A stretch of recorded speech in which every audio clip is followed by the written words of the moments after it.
Pour une minorité linguistique, disposer d'un continuum complet de l'éducation est essentiel pour assurer la transmission de la langue et de la culture aux jeunes générations. Nos collèges et universités sont reconnus comme des maillons essentiels du continuum de l'éducation en français et de la vitalité des communautés francophones en situation minoritaire. Ils veillent à ce que des milieux de vie fleurissent en français par la formation de professionnels, dont les éducatrices et les éducateurs de la petite enfance. Ces professionnels contribuent grandement à garantir à tous les enfants dont les parents le souhaitent la possibilité de fréquenter un service de garde francophone. Il va sans dire que leur profession est cruciale pour l'avenir de notre société. Elle se doit donc d'être reconnue à sa juste valeur. Nous pensons qu'une formation de qualité en éducation à la petite enfance ainsi qu'une valorisation accrue de la profession sont essentielles au recrutement et à la rétention du personnel. En 2 ans, notre projet Formation et renforcement des capacités des éducatrices et des éducateurs de la petite enfance a permis, grâce à des collaborations intersectorielles, d'améliorer l'offre et l'accès à des formations initiales et continues en français. Nous devons continuer dans ce sens pour assurer une offre de services en petite enfance de qualité en français, pour contribuer à diminuer les listes d'attente dans les services de garde de nos communautés et pour renforcer tout le secteur de la petite enfance. Pour les parents qui choisissent de faire une place au français dans leur vie, on sait à quel point les services de petite enfance francophone de qualité sont essentiels. La demande des parents est même plus grande que l'offre. On a besoin à la fois de maintenir et consolider ce qu'on a, tout en continuant d'augmenter l'accès avec plus de professionnels formés en français.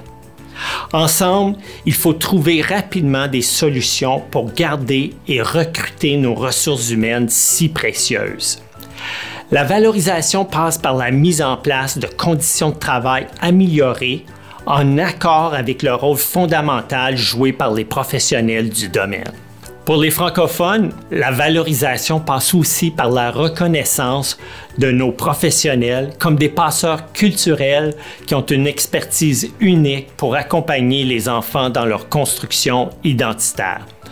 Le Réseau des parents francophones vous remercie pour votre passion et pour tout ce que vous faites pour les enfants et la francophonie.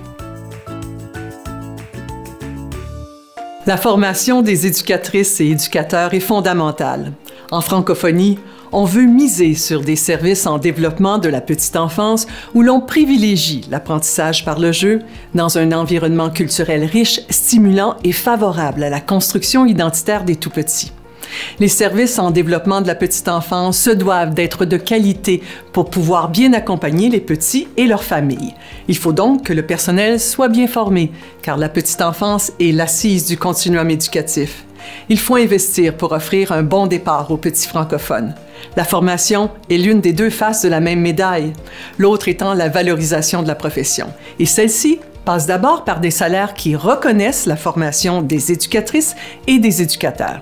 Il est temps que soit reconnu le rôle crucial que jouent ces travailleurs et ces travailleuses dans le développement des petits et pour appuyer la présence des femmes sur le marché du travail.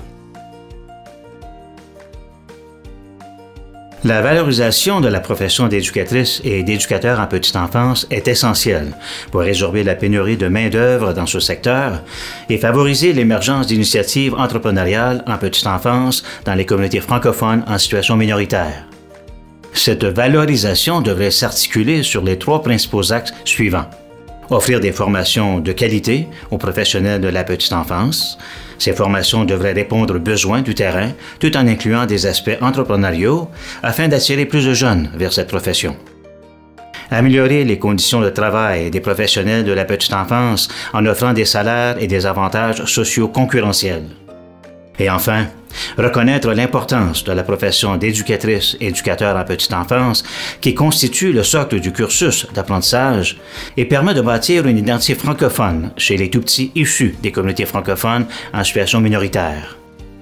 Il est donc important de continuer à investir dans la formation des éducatrices et éducateurs et dans l'entrepreneuriat en petite enfance afin de créer de nouvelles places dans les communautés francophones en situation minoritaire, mais aussi de résorber la pénurie de main-d'œuvre dans ce secteur.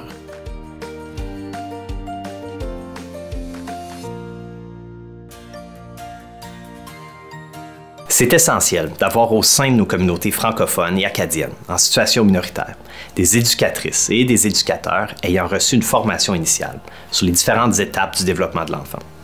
L'accès à ces connaissances fondamentales leur permet de répondre de manière adaptée, en français, aux besoins cognitifs, sociaux, émotionnels et physiques des tout-petits.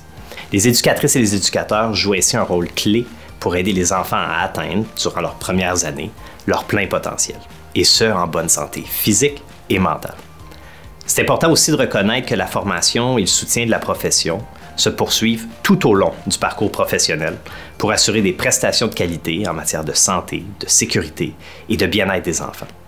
L'acquisition perpétuelle de nouvelles connaissances et le développement d'habiletés et de compétences qui sont liées à la santé des enfants démontrent l'importance de valoriser les efforts continus adoptés par la profession.